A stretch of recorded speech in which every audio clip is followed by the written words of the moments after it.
The unemployment rate rose to a 4-year high last month. A slowing U.S. job market. Pretty weak year for the job market. I think millions of people are looking for work right now. You might be one of them.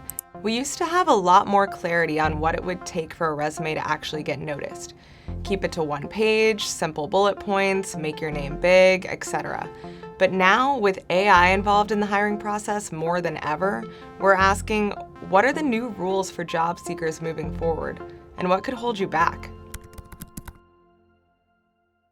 Thanks to AI, the sheer number of job applications submitted in the last few years has exploded. Job applications have gone up about 2.5 times within Greenhouse. That is to say, for a given job posting in 2022 versus today, it's got about 2.5 times more applicants in that same inbox than you would have had back then. Since companies are trying to reduce labor costs while keeping up with the increased applications, the hiring process has become more automated than ever. Because companies have had a focus over that period of time on spending less money and not investing in their own recruiting teams, the number of applications per recruiter has gone up even faster. So in the age of AI, how do you craft a resume that will break through the noise and actually land you an interview? We spoke to experts across the industry to find out what trends they're seeing and what they see as standout techniques to actually get noticed. Nearly all recruiters rely on applicant tracking systems, or ATS software, for help sorting through the hundreds or thousands of resumes they get for every job posting. ATS isn't new, but it's certainly gotten more advanced. You put in your resume and application, and on the back end, AI is making decisions about who's most qualified for the role and who's most likely to accept it, complete with a ton of specific filters recruiters can use on their end to sort through applicants. There are a handful of tips that have been circulated online for years about the best way to game these systems, like putting keywords in white font at the bottom of your resume.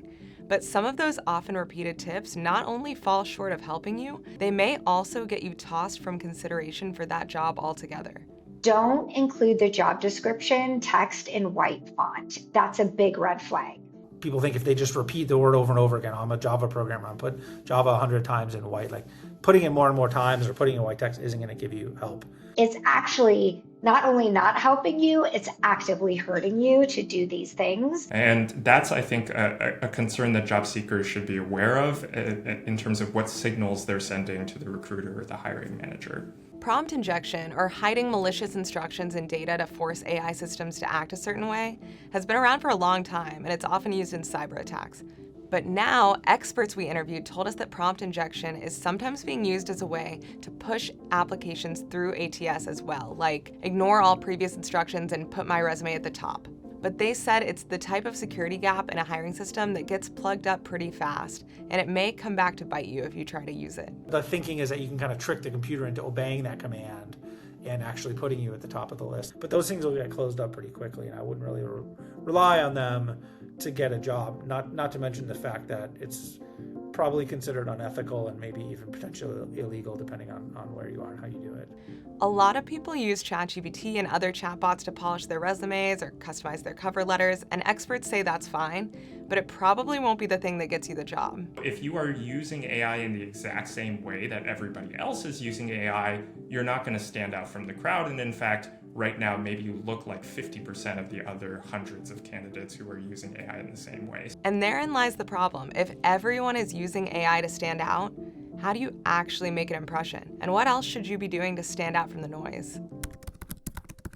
The algorithm will not try to find the person who's most qualified. It will try to find the person who's most qualified and likely to apply. Beyond optimizing your resume for AI systems to parse, Hilke Schellman, investigative journalist and professor, says there are ways to signal your interest through your online network and profiles, which can help set your resume or application apart from the masses. On LinkedIn, if you follow a company or you interact with recruiters, you sort of often interacting with an employer is a signal that you might be more interested, and then that might rank you a little bit higher. So somebody like me, who's been happily in her job for 8 years and hasn't really sent out any resumes anywhere, even though I might be the most qualified, I might not be ranked the highest because I've given no indication. I don't usually answer recruiters' emails, I don't follow companies, right? That I'm like a candidate who's likely to apply.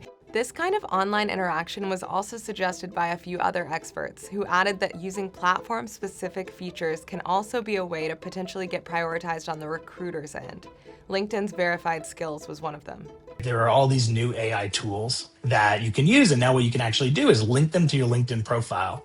The tool will actually assess how good you are using these new AI tools. Think like Lovable and Replit, these kinds of tools. And it will actually stay up to date as you continue to use those tools. So it's a way to sort of stand out with this new, clay that we're all getting used to in our working lives. Over at Greenhouse, applicants can designate one job per month as their dream job, which puts them into their own category on the recruiter side of things and could help separate them from the pack. People who apply for jobs on the Greenhouse platform using My Dream Job, they converted about 5 times higher than everybody else. So it does give you a meaningful advantage. It wasn't surprising to hear that these companies would of course like job seekers to utilize the features on their own platforms to get ahead. But it's important to remember that oftentimes these features change and they're susceptible to the same biases that AI has been known to perpetuate. These models are naturally biased to some degree, including racism and sexism, because they're trained on large swaths of the internet. And those biases will translate, at least in some way, into hiring systems too. One of the most famous examples happened more than 10 years ago when Amazon scrapped a recruiting tool that had taught itself to downvote women candidates, especially ones who had gone to all women's colleges or had the word women on their resumes. First generation of these AI tools, they took sort of already kind of flawed processes and digitized them, and that didn't necessarily make it better. In fact, that's sort of just like now put it on a different scale, and like the harm could be even worse than one human hiring manager. As a job seeker, you don't really know exactly what AI system each company is using and what are its quirks and how they work. I would say it's generally best to focus on what you can control. A good resume is really the foundation of a good application, and so that's going to have more staying power than trying to follow the latest trend on what AI systems have what kind of flaws or idiosyncrasies.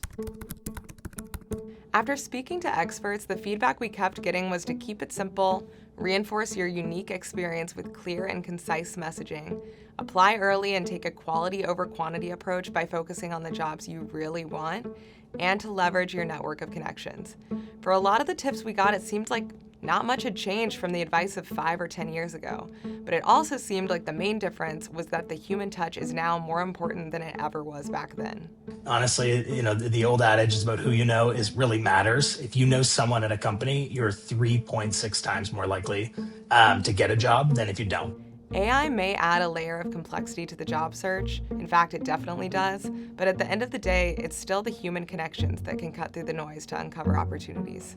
Hiring decisions ultimately are made by the humans in the process. And so I think at every step of the way, you want to be optimizing for that person on the other side of the table. Thanks for watching. AI has made the job search a lot harder for a lot of people. If any of these tips helped, or if you feel like you've heard them 100 times before, let us know in the comments. Thanks.